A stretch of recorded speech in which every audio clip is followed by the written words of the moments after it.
We're going to try to just stay cool. We're going to be talking about AI and the creativity process, the creative process. And I want to start out by helping remind the audience, you know, you're somebody who has worked with some of the biggest stars in music. Jay-Z, Beyonce, Kendrick Lamar, Drake. It's a long list, and it goes on. And you have personally been involved in creating some of the most recognizable, iconic anthems of our time. Yeah. There are many of these, not necessarily the ones I named, but there are many artists who are worried about artificial intelligence and its involvement in the creative process. My question for you is, what do you say to alleviate those fears? What do you say in response to people who say AI has no business in the way we create music? I believe that, you know, it's just a tool. You know, you can't use it as a crutch, you know, and also it can't just press the button itself. It needs human input, so it's still like coming from us, but, you know, it's just like a good aid and to, you know, give you more ideas, like stuff to chop up, just like ways to imagine the music in different eras, different, you know, just things to stay creative. Was there a moment where you were like, whoa, this changes everything? I mean, I say that every day, you know what I mean? Because it keeps advancing. It's just like getting better. And it's kind of like the more I feed it what I do on a genuine level, it's kind of spitting back that same level at me. So I'm kind of like sparring with it, you know? It's like it got me taking piano lessons again. I got Diamond Records and I'm doing piano lessons twice a week as if I just started, you know what I mean? Because I'm like, AI is coming with it. So it's like I got to make sure my musical knowledge is expanding. So hip-hop is sort of obsessed with this idea of ownership and originality. And there was already this big technological disruption with sampling when people said it wasn't real music. Now, of course, it's foundational. Right. Is this just another version of that fight, or is AI fundamentally different? I mean, I believe so, you know, because I think about like a person that was like studying piano for 20 years and learning grooves and rhythms, but then MIDI comes out and then you could just press notes and align them in a way that it sounds like a person is playing it. So they probably was terrified of that. So I don't look at it no different. Had you've talked publicly about during the early part of your career, almost 2 decades, you were in a contract with a particular music company, right, and you found that to be very restrictive. And you've talked publicly about that. It's also caused you to be really fiercely, staunchly in favor of artist independence. Talk about how technology democratizes the music creation process and gives and enables more of that independence. Yeah, for sure. I mean, just even looking at the AI, I think about some of the stuff that I can do with it now, and I'm like, if I had this when I was 18, like, you know, I probably wouldn't have had to look for, you know, a person, and I feel like I had to latch on to that. I ultimately ended up in a deal that I was in for 18 years, which is insane for me having actual hit records and diamond records and stuff. But it's like, you know, I think it's, we just in a place where if you got imagination, you can flourish, you know, like, and that's what I work on. My whole career was built off just like imagination. I'm like the least technical producer. I feel like I just throw paint at the wall and I end up with a Niggas in Paris or a Sicko Mode or, you know, whatever it may be. So if anyone can use AI and make technically good music, what matters more, taste or talent?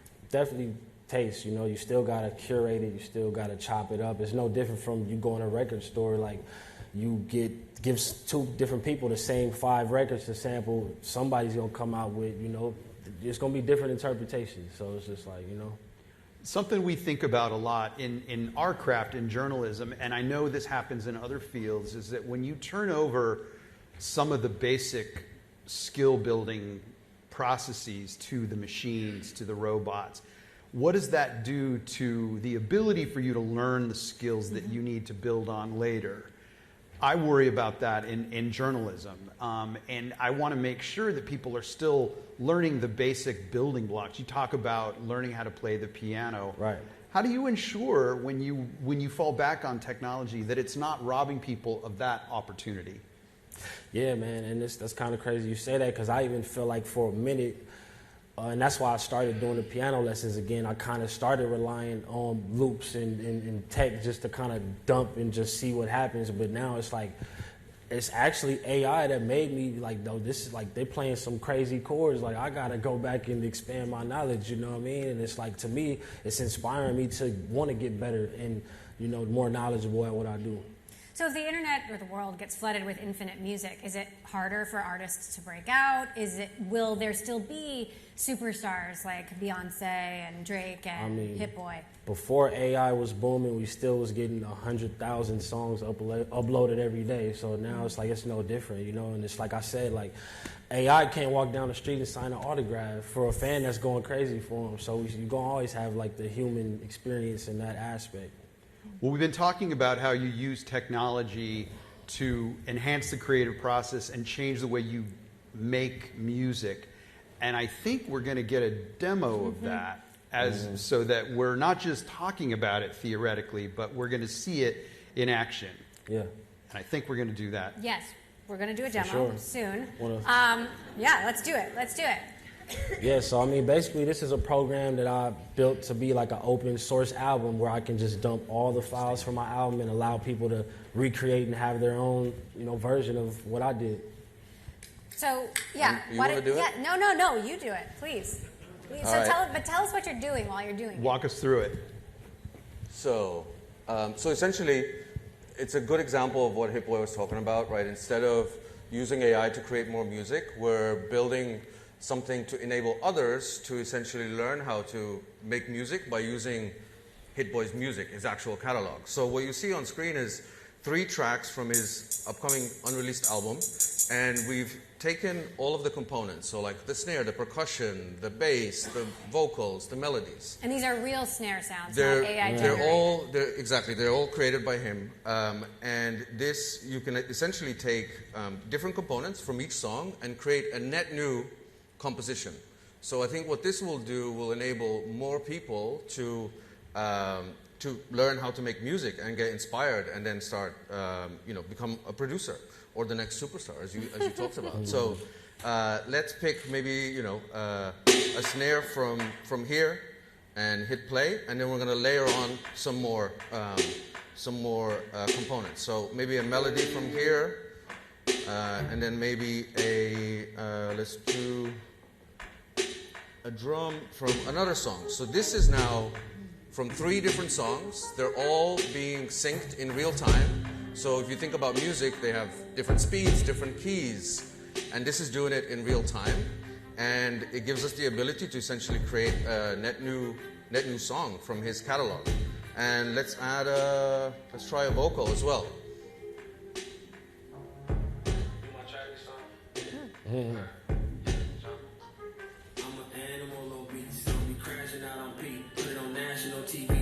Sound of my CD. I pay cash and I don't leave. Going faster, that's so deep. Going the hazards, jumped out clean. What do you think it needs, Hit? Huh? What does he think it needs? What's that? What do you think it needs? I think it needs bass. It needs bass? Let's go. Yeah. All right. Let's add a bass.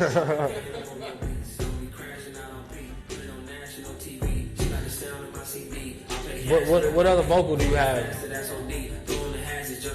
Other vocals. Other vocals? Let's do this one.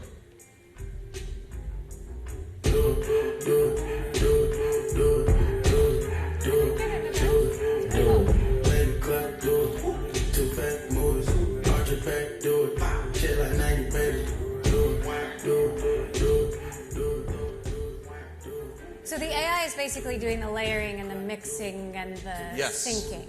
And it enabled us to build this platform, right?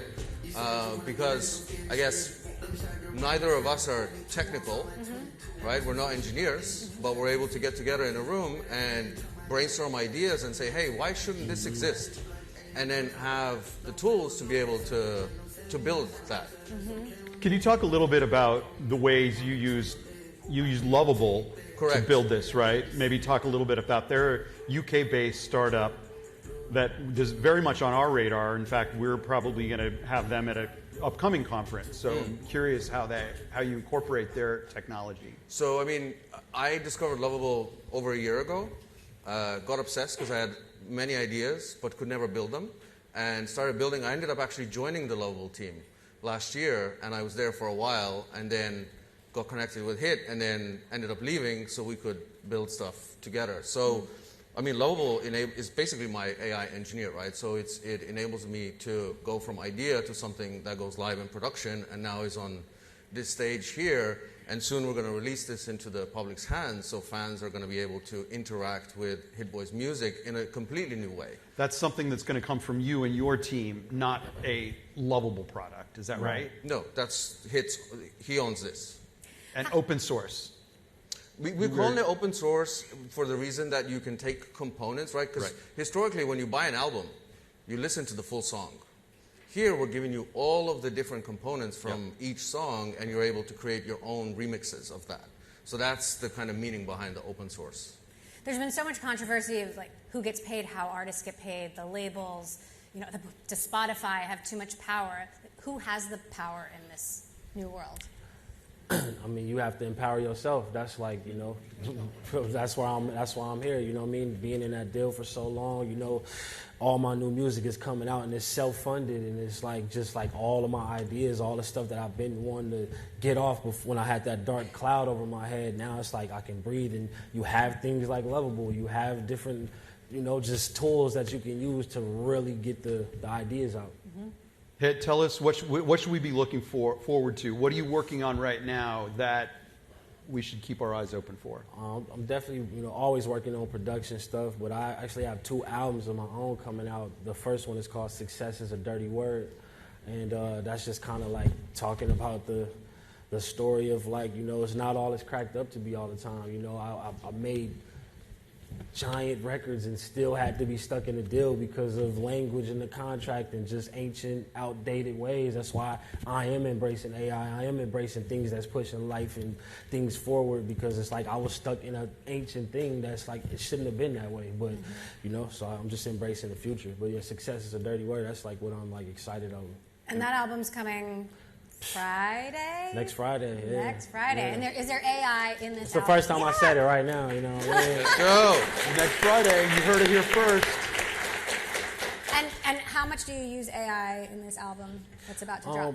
Just like different little ways. Like, you know, I might want a female vocal, and I might sing a part myself and just flip the switch, and now it's like a sound like a female singing, and I can kind of finesse it and make it sound like, you know, like it's like a real artist. And getting back to that question about your relationship with the music publishing companies, how are you going to distribute this?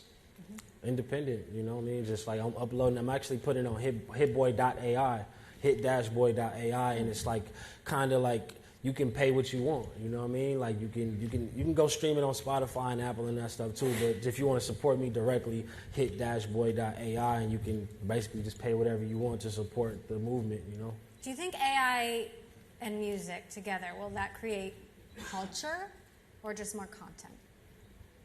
Culture for sure, man. You know what I mean? It's like I run into different producers that I respect. That's kind of, they exploring with it. They trying different ways and implementing it. You know, putting it into their own toolbox, and just like I think we about to really, like, it's like a boom. It's an explosion right now. Like, you better go crazy.